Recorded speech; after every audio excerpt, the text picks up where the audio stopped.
to this episode of Becoming Fearless. And today I've got a treat for you guys. I've got an old friend of at least 10 years. I met you in 2007. It was definitely around 2007, 2006, right? 2007 for sure, yeah. Yeah, so a long time.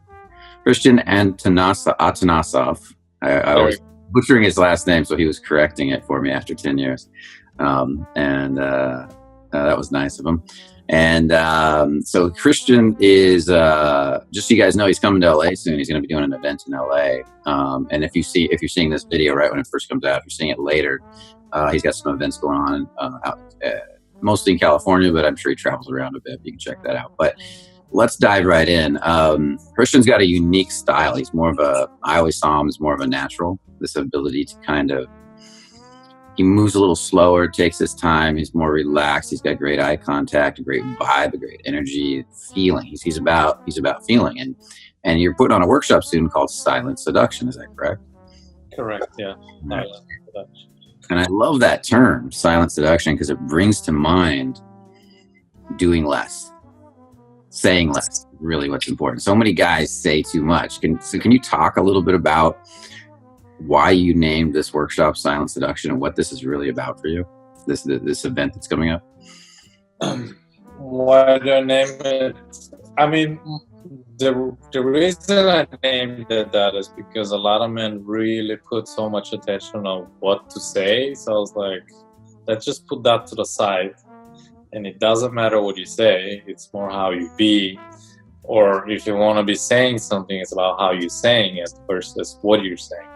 And especially men are very much in their head, and they're always trying to figure out what to say. And it's like, it just literally doesn't matter what you say. So that's where the word comes from. And words are such a tricky thing. It's we all have our own meanings and definition of the same word. So I like to say the words get in the way. So the more you're saying, the more you get yourself entangled. Like, well, what do you mean by that? And nowadays, I can say to a girl like, "Hey, you're beautiful." And like, like, well, what do you mean by that? Like, you're trying to be, they can even get offended by trying to give them a compliment, but you're like genuinely being sincere. And so anyway, so I believe the words get in the way. And there's like studies or subjects like NLP would say that 90% or 92% of communication is nonverbal. So you can we end up communicating, whether we know it or not, a lot more with our, body language, voice tonality, eye contact, your energy, your emotional state, the way you're being, the way you're holding yourself, how connected you are, how present you are, than versus what you're actually saying. I agree with that 1,000%. So to some guy out there, and there's a lot of guys out there watching right now that maybe he says too much. Maybe he's trying to figure this thing out, and he's trying to understand what you're talking about right here. And he's saying, but if I say nothing, nothing's going to happen. So what would you say to that guy out there? He's just trying to understand what you're talking about right now. And he's trying to figure out, how do I go up and talk to a girl, hardly say anything, and connect with her? Or say less, let's say, or maybe say nothing. I mean, you tell me how you would view it for this guy. I mean, it's such a personal thing, right? Like, and also for anyone, you have to recognize where you're at and like build from that and work from there. So I can't tell him to do things I would do because that won't work for him, right? I mean, one thing I could offer to guys that say too much is to just really genuinely practice curiosity, for example. People's most interesting subject in the world is themselves, right? So if you're genuinely curious about someone, they're gonna do most of the talking. But the trick here is genuine curiosity. Because people are like, well, I'm curious, I ask a lot of questions, and the conversation is really not going anywhere. But are you asking questions because you're nervous, because you want to fill the space, because you want to, you don't know what to say, you're like, Are they interview questions? Are they questions you learn online to ask? Or you genuinely want to know the answer of your question? And right there, even if you shift the energy from trying to keep the conversation going versus being genuinely curious, that instantly shifts where you're coming from. For example, like you're no longer tripping about getting results. I mean, one thing I gotta say is like trying to get it's a double-edged sword. I mean, trying to get results is what's going to kill your results. Yeah. Well, I agree with that. Trying to get results is definitely a double-edged sword. So I'm trying to get past this idea of like, okay, silent seduction. So you're not really saying silent. You're saying say less and let your body language do more, let your tone do more. You're saying there's even, I find in that moment, you could maybe this would help some people out there. Maybe you could talk about this, that moment of silence where there's a pause, where I see a lot of guys want to speak in the pause. And you can just take a moment, be quiet for a little bit, wait for something else to come to you, and practice relaxing. And I don't know what do you do with that? What do you tell with a guy who's just racing and you know what I mean? It's that guy who's racing in his head and he's trying to think of the next thing to say, and you tell us less. So now he's trying to think of how to say less versus actually stop. What do you say to that guy? How do you get him to slow down?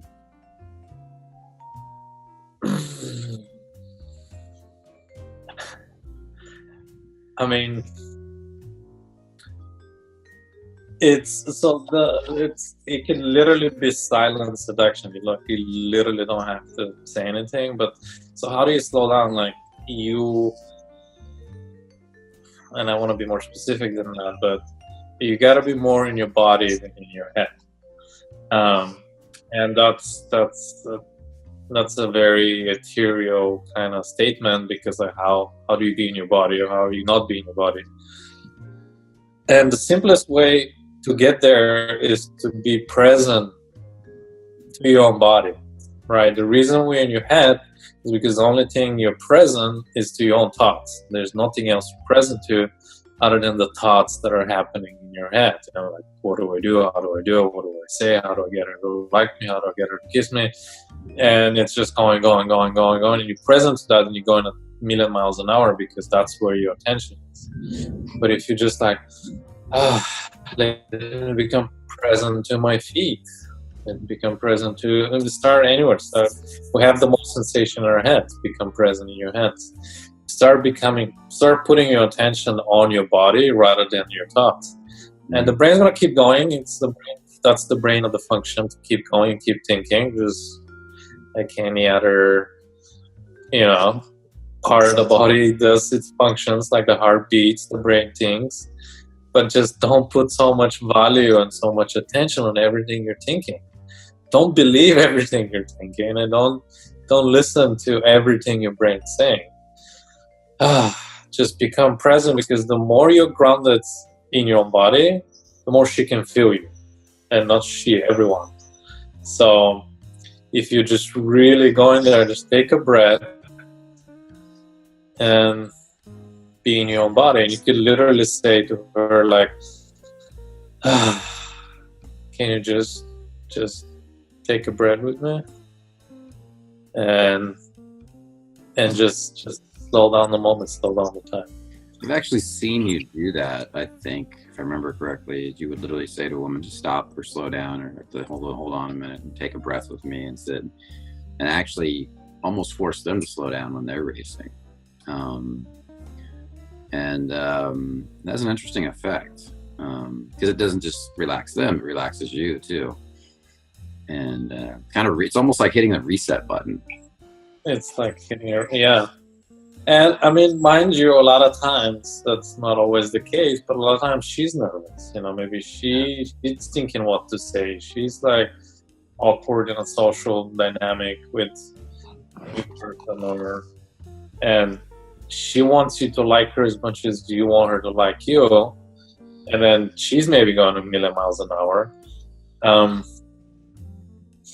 I mean, I've done. I've done. I've like, if a woman talks too much, I could just sit and look at her without saying anything, and she can keep talking.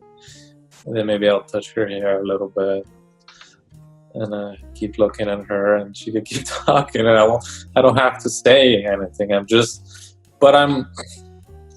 What makes it work is like I'm intensely present, I'm intensely there, and all my attention is on her. And to me, she's the most fascinating thing in the universe at this point. Yeah. And that's, everyone likes to be in the presence of that. Like if I look at you as the most interesting thing in the world, you like that attention, right? Yeah.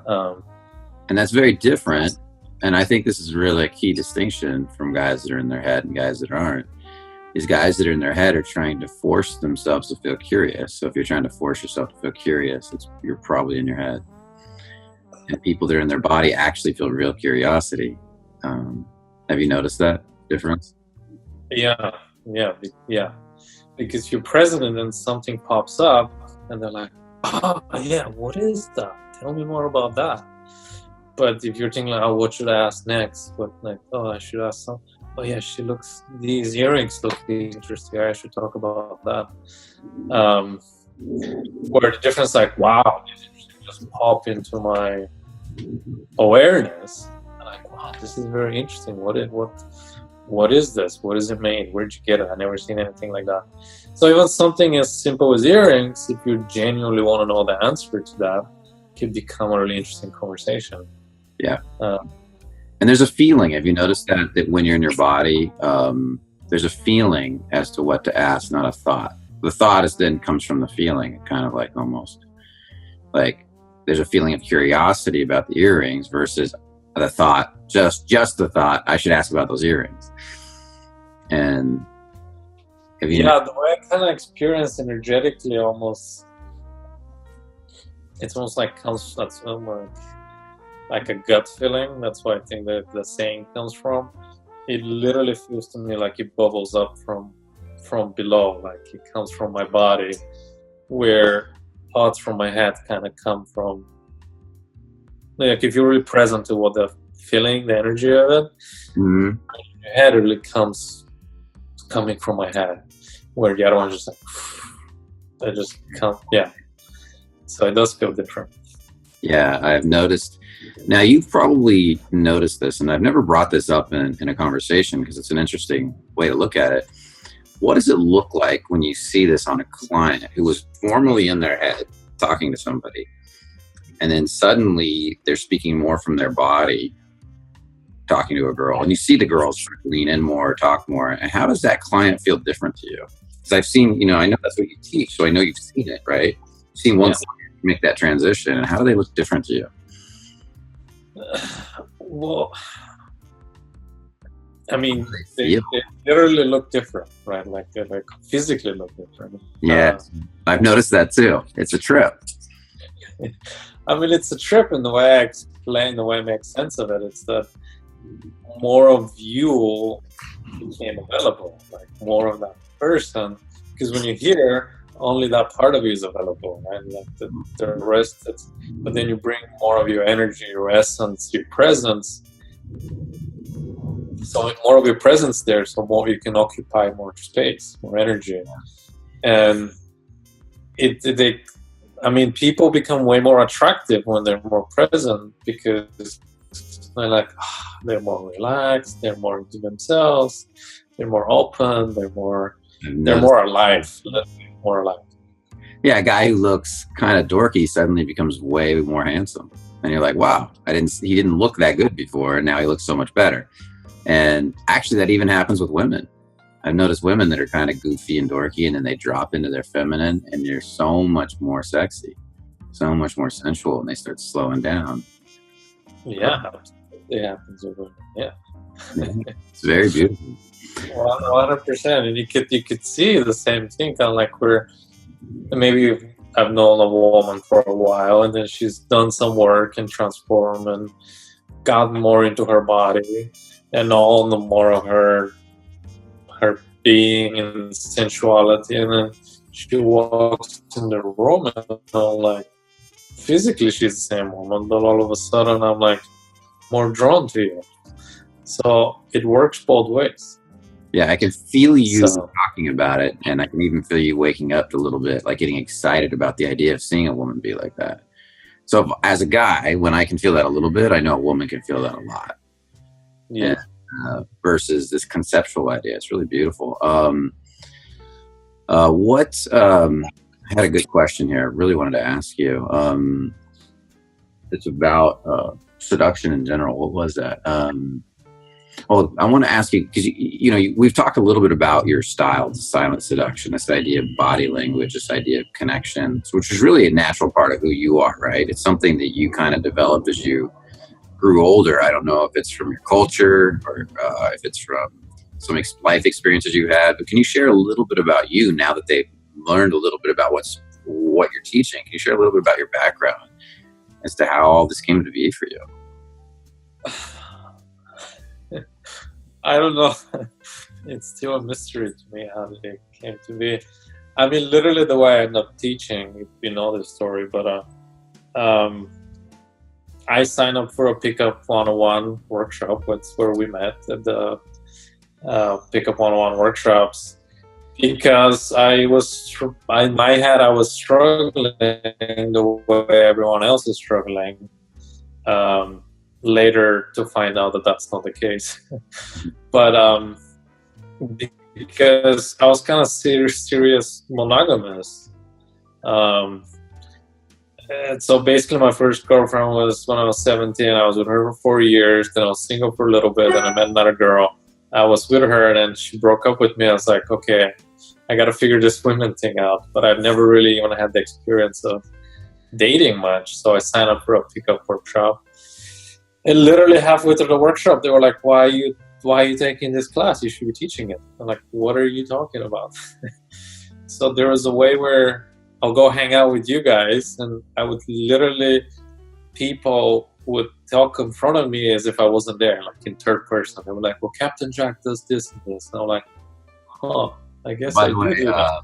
Just so people know out there, yeah, your nickname back then was Captain Jack, not to be confused with the other Captain Jack that was part of another pickup company, but everybody called you that, yeah.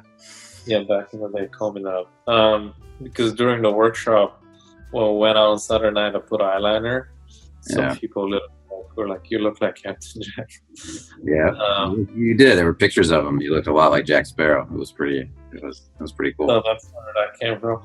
So where did I get it from? I mean, I have theories and stories, and like my mother was very in touch with her body, her sensuality and sexuality, and she embodied that in a way that was confident and that wasn't sleazy, or she wasn't, and it wasn't like she was like, it was healthy. And went to high school. It was primarily women in Bulgaria. So I don't know, these things were before that or past life, who knows? I don't know. I got it somewhere. But it took a long time for me to consciously learn it and understand it and actually consciously do it, because to me it was always an accident. I wasn't necessarily in control of it. And as I learn what I do and how I do it, that's when I start teaching and developing the essence of it, because we all have our own style of seduction. I don't want to teach anyone to seduce the way I do, but the elements of presence and sensuality and sexuality and embodiment, those are true for everyone. And once you embody who you are, then you can allow your seduction to come as your expression of your sensuality and your seduction and sexuality. But so that's kind of, it's been a long journey. I mean, one last thing I want to say, it was when I learned it, it almost at the beginning became a problem, because the only way I knew how to communicate with women was to try to seduce them. Like, at first I didn't know it, then I learned it, then I almost became a victim of it, because now all I could do was this, and then I had to almost unlearn it. So now I'm in control of it. Now I can choose the guy that why would you want to unlearn that? Why do you want to unlearn that? What was your thought behind that? I was a victim of it. That wasn't, to me, anything good or bad. If it's running you, you're a victim to it. So when I say I learned it, I didn't lose it, but I made choice. I can now choose to embody it and choose to step into it. Are you saying you were seducing women you weren't attracted to? Because you didn't want any other way to be with women? Yeah. Yes, I literally, yeah, so it was more comfortable for me to talk to attractive women than to unattractive women. I didn't know how to have a normal conversation with a woman. I'm like, okay. Oh, so yeah. leading a lot of women on without meaning to. Without meaning to, yeah. Yeah. Okay. And there's a way where women didn't trust me because I was always kind of like pulling on them in some way. Like I was always pulling on them sexually, even without having the intention to be sexual. And yeah, I wouldn't consider it as a healthy thing. Well, let's talk about it. I think a big part of your silent seduction is the healthy or powerful relationship you have to your sexuality. You're very comfortable with sex and sexuality. We talk about how there's different energies we give off: heart energy, sexual energy, which is in chakra systems would be like the heart chakra, the dantian would be the sexual energy, the lower part of the body. And what I've noticed with you is you have a strong development in that area, in your sexual energy, and can communicate with it very easily. As you're talking, as you're saying hi, it's not just hi with your heart, hi, it's hi. As you slide it in there, this penetrating energy. Or what are you doing in this penetrating energy? And I'm sure a lot of the guys want to learn that. So can you talk a little bit about that? Yeah, I mean, it's literally, so I can literally be like in my head, be like, hi. From your heart, it's more like, hey. And then if you connect with your sensuality and sexuality, it's like, hi. And it's literally, it's practice, and it takes practice, and it takes learning how to do it. But I mean, the simplest way to do it is and we've done this in workshops, and like, it's literally, you can have a man and a woman sitting in front of each other, and we don't change anything. You just have the man grab his balls, and all of a sudden the woman's like, whoa. Right?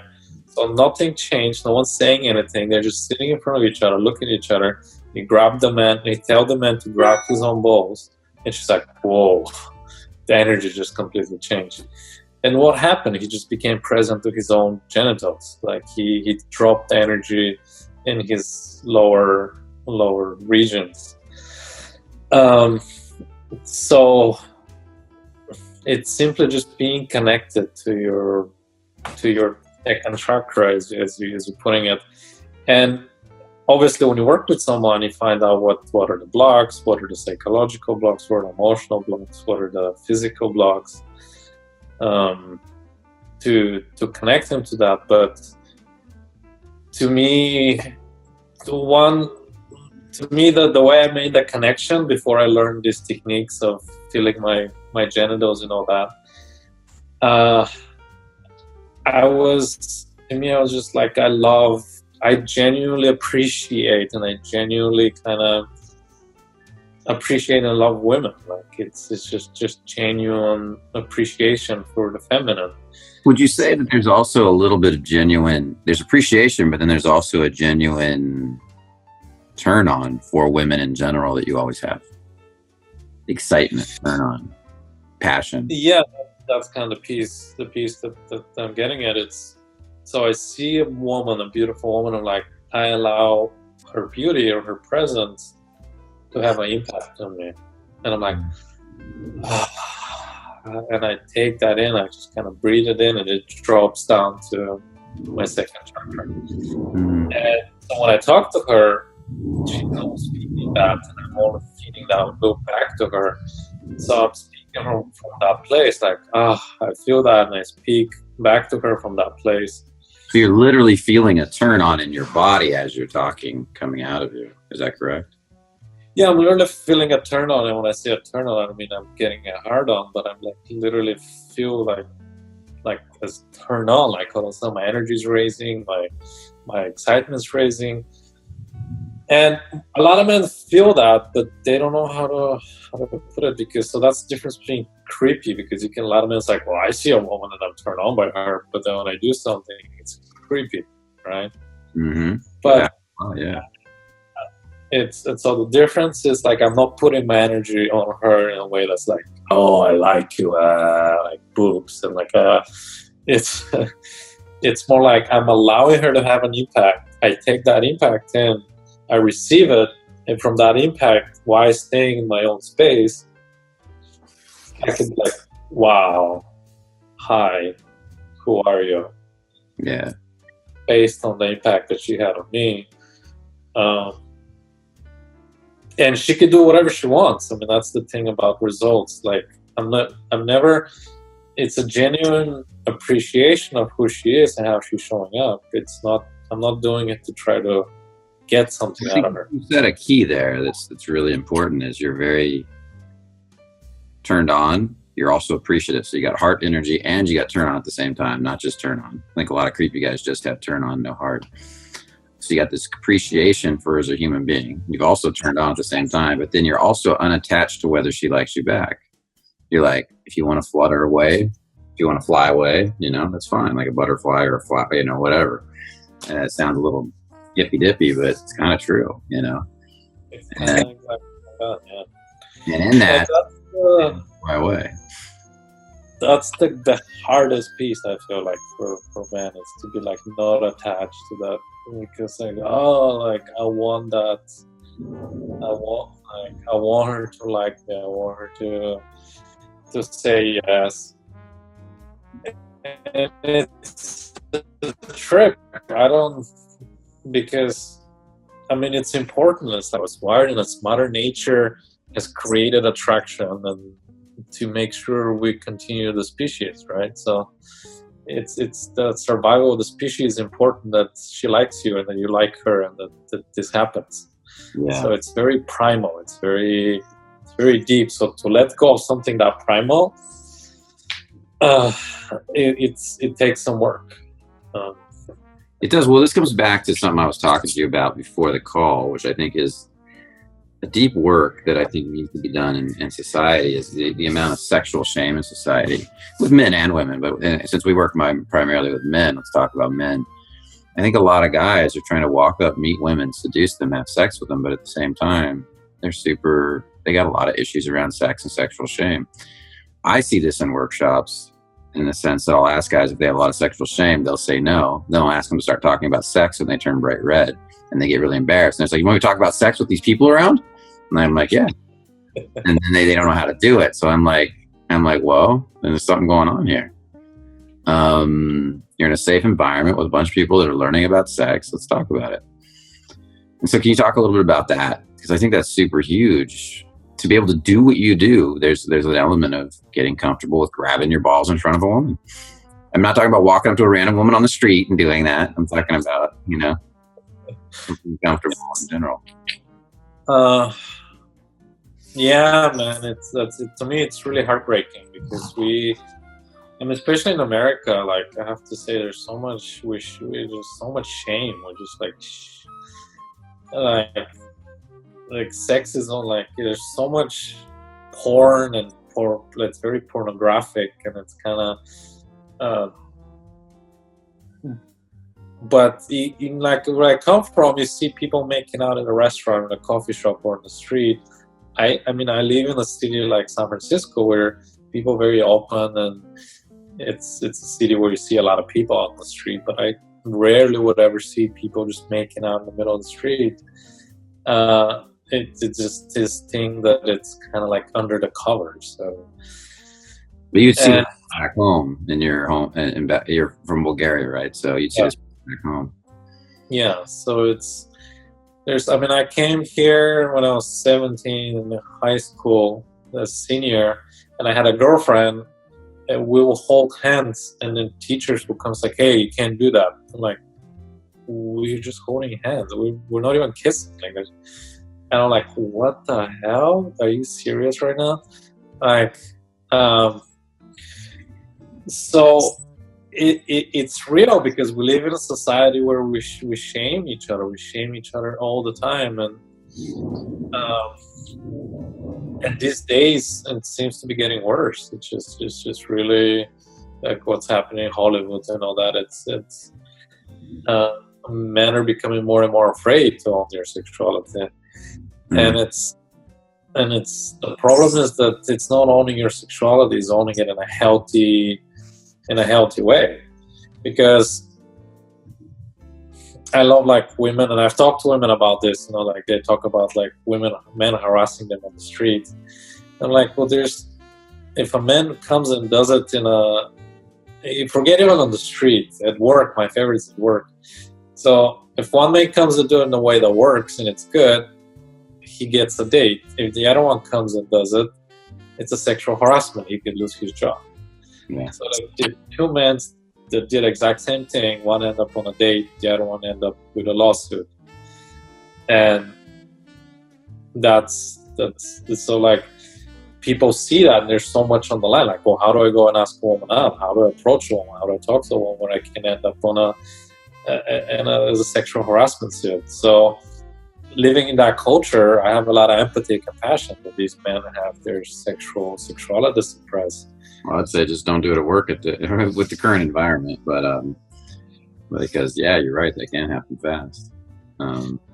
Yeah, I mean, don't do it at work, but I'm just using that as a very loud example. But there's people that do it at work and end up with you're right. End up with wives and marriage and all kinds of stuff too on the other side of it. So, well, let's talk about that. You don't like. There's a lot of pickup companies out there that teach guys to just approach a lot of women, and you don't necessarily do it that way. You have more of a seems almost from what I've watched you have more of a sense of sub-communication you use to meet women. A lot of sub-communication, eye contact, putting out feeling in the room, and then getting women to respond. And can you talk a little bit about that? Yeah. Back to the title, Silent Seduction. You're having communication from across the room in a lot of ways before you actually have a verbal communication. Yeah. I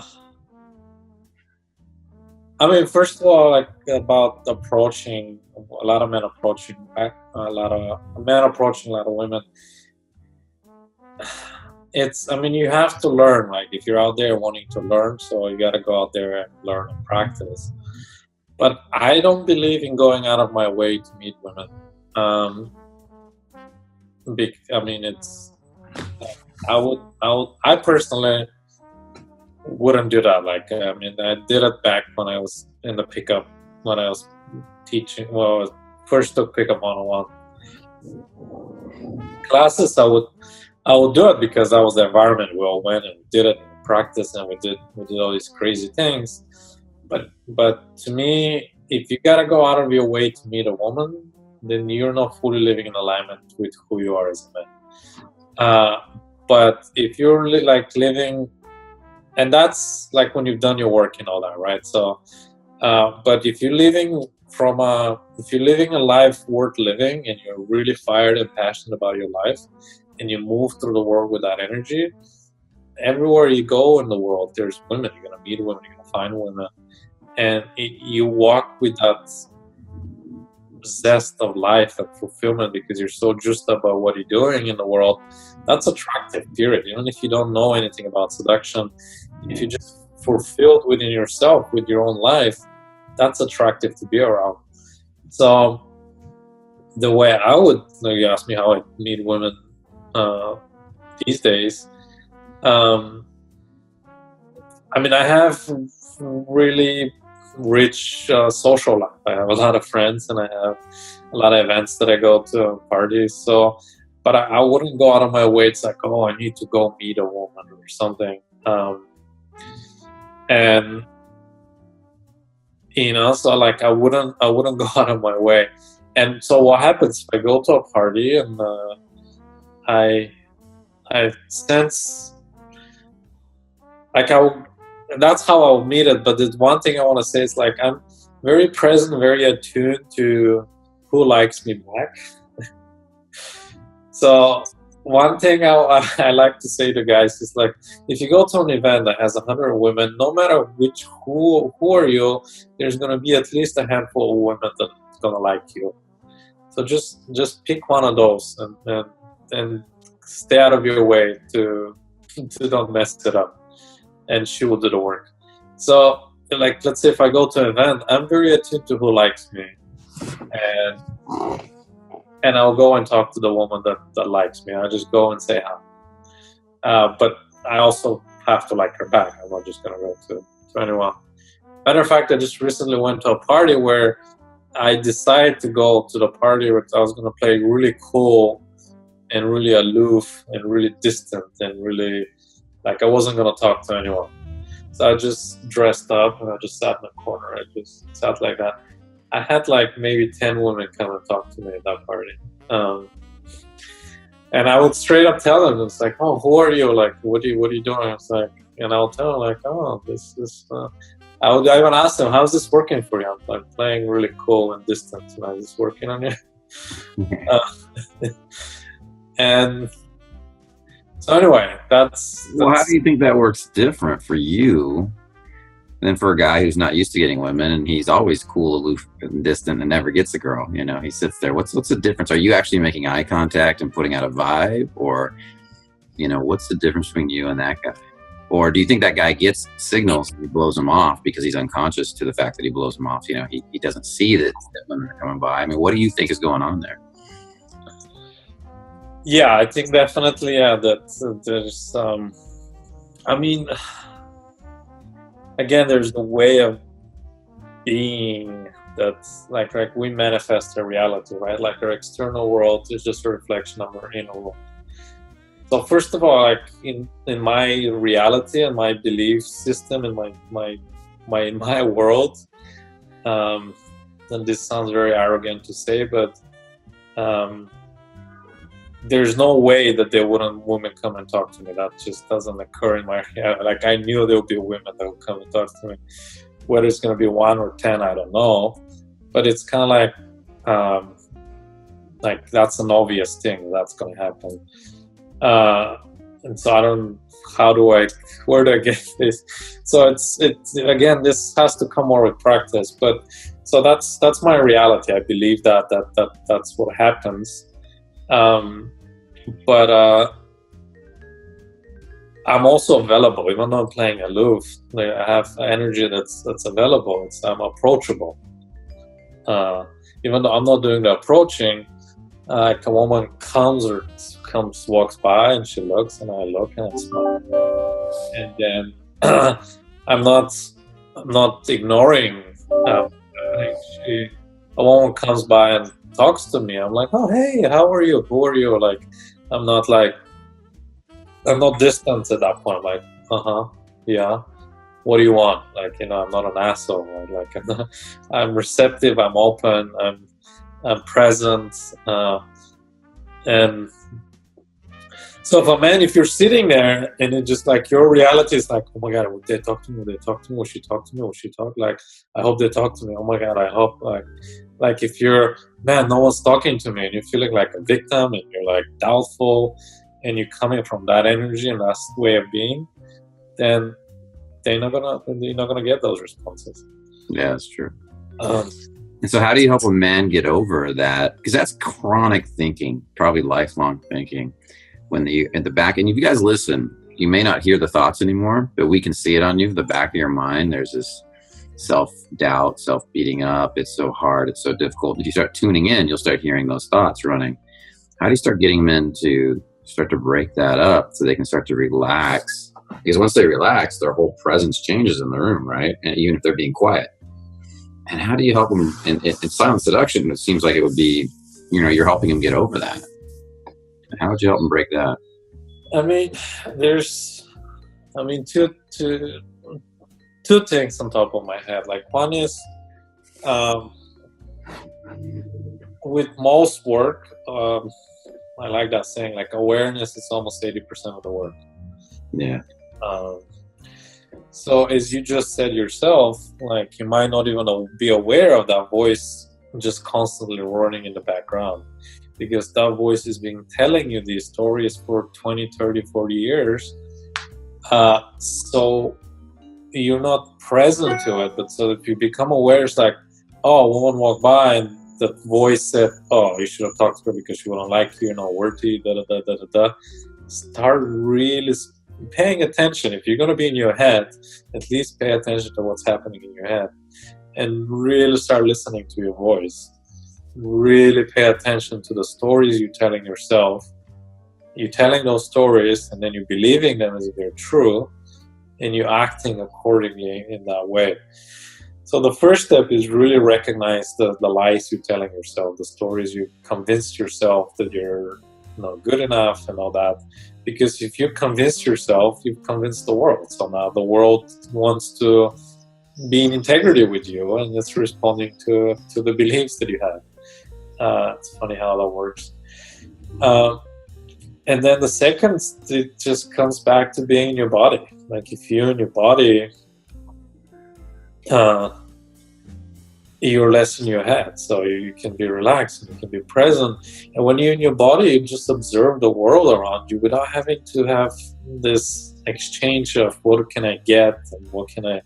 It's more like, oh wow, look, there's a room full of interesting people. Like, oh, I'm curious what they want or what they're about. But most of the time, it's like a protective mechanism. We sit there and we judge them. We judge her. We judge ourselves. Like, the moment you're in judgment, to me, that's a great sign. The moment you're judging something or someone, whether it's yourself or the other person or the situation, is you being in your head. If you're in your body, there's no judgment. It's more like open and curious and inviting, and like, oh wow, like, see what's happening here. And yeah, if you're trying to get the results, that's such a double-edged sword, the results, because if you're not doing anything, you're gonna get results. But if you're doing it for the sake of the results, it's so it's. I notice in me there has to be a constant releasing of judgment and thoughts. Like, even when I'm out, I'll catch myself start to attach to something, and then I'm like, oh, I'm attaching to that, making that mean something. Can I just let it go? And I have to constantly, and then it starts to open back up. If I catch it early on, especially, and I usually do, you start to feel it, and then you're like, oh, can I just let that go? And you relax again. But anytime I feel any tension building in my body, I feel my mind starting to race it all. I feel myself starting to over-focus on any one thing, even a good thing, like trying to make it happen. That's where I feel, oh, I'm starting to hold on to something. I need to let it go. And yeah, but see, you're present enough to recognize what's happening in your experience and in your head and the stories you make. It's like, wait, I'm making up stories right now. Yeah. And those stories are just stories, and I don't have to believe them, and I can just let go of them. Yeah. I remember when I wasn't, so I was getting lost in them so bad. It was like, oh, so painful.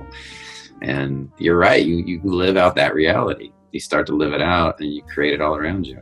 It's pretty amazing what we can create. So let's talk about one more topic here, because I think this is great.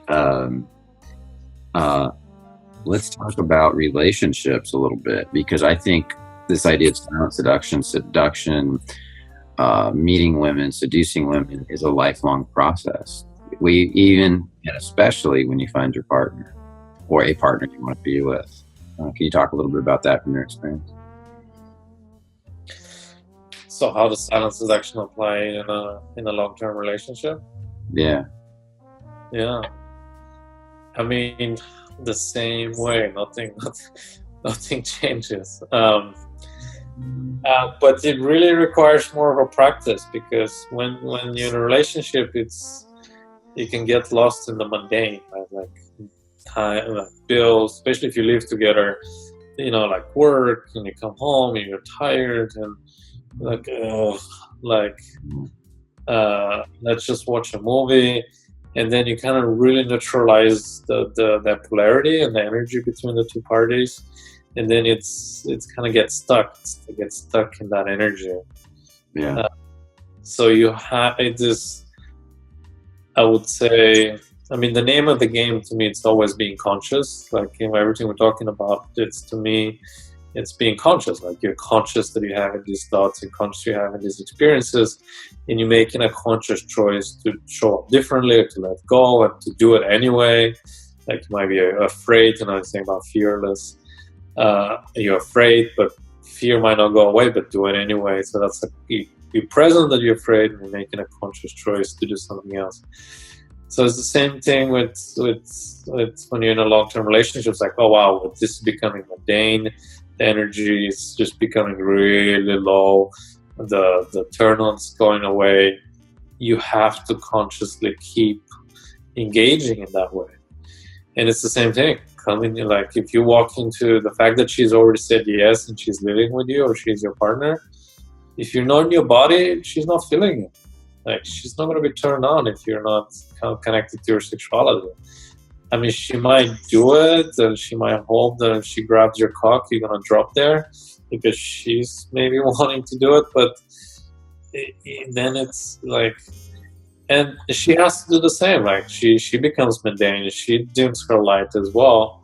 So it takes both of you commitment, but the only person you have control over is yourself. So make sure you stay committed to your own practice and to your body, and stay connected to your sensuality and your sexuality.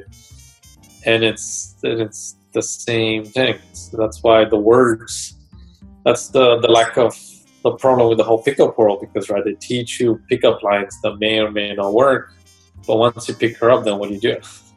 Yeah. I remember back in the days, I had guys, I saw guys that have 2 pages of written out routine. Like, they're gonna, like, this one was says, gonna follow up. They have a story, they've written a story. I'm gonna tell you a story here, then this, then this. I'm gonna touch her. They read it. So it's like a script. I'm like, well, what happens when you once you're with her? Like, what do you do then? So it's literally continue being in that way, and continue to remind yourself that you have to continue doing that. I mean, it's like everything else in life. It's like working out. Like, you can, let's say you go to the gym and you work out and you get your muscles. Okay, I got there. Now I don't have to work out anymore. It doesn't work that way. It's you have to continue, keep coming back to your body, keep coming back to your sexuality, keep coming back to your to yourself. And to me, that's why the most important thing in my life is my practice. That's the one thing I have that no one can take away. Good times, bad times, success or not success, single in a relationship, I have my practice. I can go back, come back to myself, and my practice constantly changes. It's not the same thing, but whether it's meditation, it could be as simple as taking a walk by yourself, spend time like 15-20 minutes with yourself, go for a walk, turn off your phone. Whether it could be meditation, could be working out. You have to have a daily practice, because without it, not gonna happen. It's like brushing your teeth or taking a shower. It all has to be done on a regular basis, or something bad starts to happen. Yeah, I mean, use it or lose it. That's basically. Yeah. This is great. For people that are watching this, that are feeling what you're talking about, and they really want to, because I feel like with your work, there's a huge experiential element, and they really want to experience more, so they can actually experience it. Because I notice you do a lot of work where you actually, you bring in the women and you actually do the work, because it's harder to explain it logically. So for people that want to experience that, what do they have to do? How would they find out more about that? I mean, you can go to my website, which is my name, which probably we should write down somewhere. It's my first and last name. And there's info about the workshop that I have coming up. But today, what's today? Today is January 26th, 25th? What is it? It's 25th. 25th. So I have a workshop in LA happening on February 2nd to the 4th. So if you're interested in coming to that, just drop me an email or or my number, all that's on the website. So workshops. I mean, my preferred way of working with people has always been workshops. I don't do a lot of coaching, so if someone wants to do coaching with me, then he's got to really convince me. He's got to really convince me that they really want that. But I love workshop. I love the environment of workshops, and I'm gonna try to do at least several this year. This is not my main thing, so I don't do as many workshops as Brian does, but I'm gonna have several this year. So if you can make the February one, come to another one. Just basically as simple as reach out to me, send me an email. So yeah, if you're interested, please reach out. And that's about it. But awesome. Well, I want to thank you for being here, and say definitely check out his. Don't wait, just take action now. Go to the website, check it out, and because you know that we as men, we grow through challenge, and taking action now is stepping into challenge. It's what's going to grow you. So if it's something you're interested in at all, get in there, take a look at it, check it out right away. And remember to comment in the video if you got any questions. We respond to as many comments as we can. Get in there, comment in the video. Hristiyan can check out the comments over the next few weeks, see if there's any comments coming up. And make sure to like the channel if you haven't liked already, and make sure to subscribe. And with that said, is there any other social media you want them to check out besides your website? I have a public page that I'm starting to use a lot more on Facebook. So my name on Facebook. So I'm starting to make that a lot more active. Man, thank you. This has been great. I love witnessing your journey. And matter of fact, you were at my very first workshop. Remember at Hristiyan Atanasov? Your very first horse LVO3. Yeah, the LVO3. Yeah. So we used to teach for Pickup 101, and I did a workshop that I created. You were there at my very first workshop. It was a lot of fun, actually. Very inspiring. He does a lot like I do with embodiment, and a lot with feeling, and a lot with sensual energy. I mean, you're very much the embodiment of sensual energy, and you enjoy it a lot, and that's part of the beauty of your work. So that's why I have him on the channel, is because he's not a full-blown big teacher with 1 million workshops going all around the world. You know, like you said, you have your own another business. This is something he does out of love. So check it out.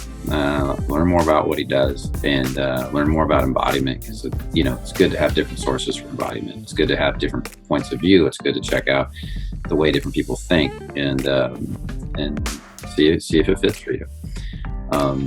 So with that said, we're gonna head on, and as always, remember, only the confident really live. So get out there and check out his website, and we'll talk to you later. Take care.